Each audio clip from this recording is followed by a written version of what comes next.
Kyle McCord. Yesterday, he visited Lincoln, and today his teammate Julian Fleming will also be visiting the Huskers, but it doesn't stop there. It was reported last night that the #1 high school quarterback in the country, Dylan Raiola, will visit Lincoln this weekend. Program is smoking hot. Raiola's dad played at Nebraska, and his uncle and his assistant coach there right now. He's currently committed to Georgia, but many recruiting analysts are given the crystal ball saying he might flip to Nebraska. Here's the catch, though. Raiola originally committed to Ohio State, later changed to Georgia. Not just that, he's also attended 4 different high schools. So he's been clearly talented, but he's been a little bit flaky. Maybe, I don't know, maybe if that's not the right word. I don't know his character, but he's certainly bounced around a little bit. JP, does that concern you at all for his future at potentially Nebraska? Feels like a little bit of a flight risk, and we know the mobility that exists within college football today. If I was a coach, I would definitely be concerned. I would start with the high schools there, and I know he's had a very successful high school career. The question is why? And you can understand a kid maybe moving to a different school to get some more exposure and understand the last move. He moved to Georgia to be closer to the program, try to recruit some of those kids out of Buford there, and didn't necessarily happen.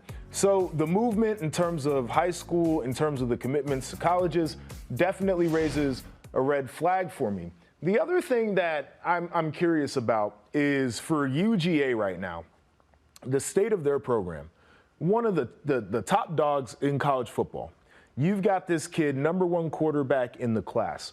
All of this momentum for Nebraska. He's going to visit Nebraska. The recruiting analysts are saying that he's going to flip to Nebraska. Georgia is not losing a kid like that if they really want him to a school like Nebraska. And this is no offense to the Cornhuskers. I think that they are on the rise. They're in completely different places as programs. And I would look at what Georgia has going on right now. You got Carson Beck, looks like he's getting ready to return. And then they've got another quarterback in this same recruiting class that is committed, a 4-star guy. Already signed his letter of intent. He's getting ready to enroll in about 6 days here. You tell me what's up. Yeah. It feels like a kid right now that is maybe seeking the opportunity where he might be able to see the field a little bit sooner rather than going to a place where he could be developed and ultimately have better success in the long run. You hit a great point because we could take a snapshot of both programs, and maybe desperate isn't the right word for Nebraska.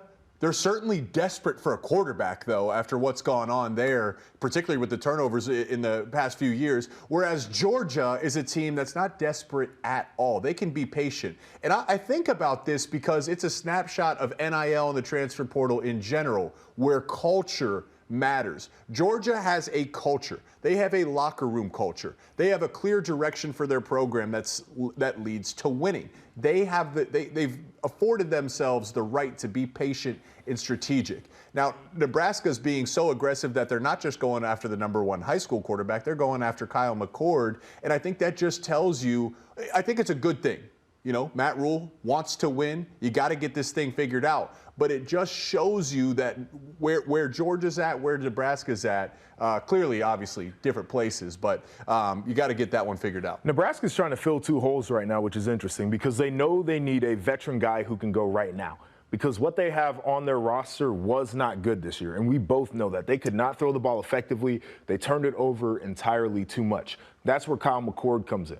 Plug and play right now. But they're also trying to find that quarterback of the future in a guy in Dylan Raiola. And we'll see what happens with his recruitment. And quite frankly, we'll have to see if he pans out there. This is going to be one of the more intriguing things to watch, though, because I think to get Kyle McCord on campus, it's going to come with the price tag. You and I both believe that it's somewhere north of $500,000 as a 1-year rental at quarterback. And we'll see if he's able to translate and continue to develop, maybe have to go out there and have some success with lesser weapons at Nebraska. And then for Dylan Raiola, who knows what the asking price is for the #1 quarterback in a high school recruiting class. They might have some cash tied up in some dudes, and they got to make sure it hits. And here's the concern, because if Raiola's transferred, he's been to 4 different high schools already searching for the perfect job. What happens if they get both? I don't know what promises are being made to Raiola, but if McCord comes in, I'd imagine because of his experience, he's plug and play as a starting quarterback unless Raiola's fantastic, right? So you're going to invest some NIL money to him, and then Quinn Ewers, he might bounce anyways. It is just a really tough time in college football, but I really appreciate what Matt Rule's doing. You have to be aggressive. This is what you have to do. There's so few quarterbacks in the college game right now. You got to do it. We got some awesome comments right now, JP. Seems the audience is split on my sweater.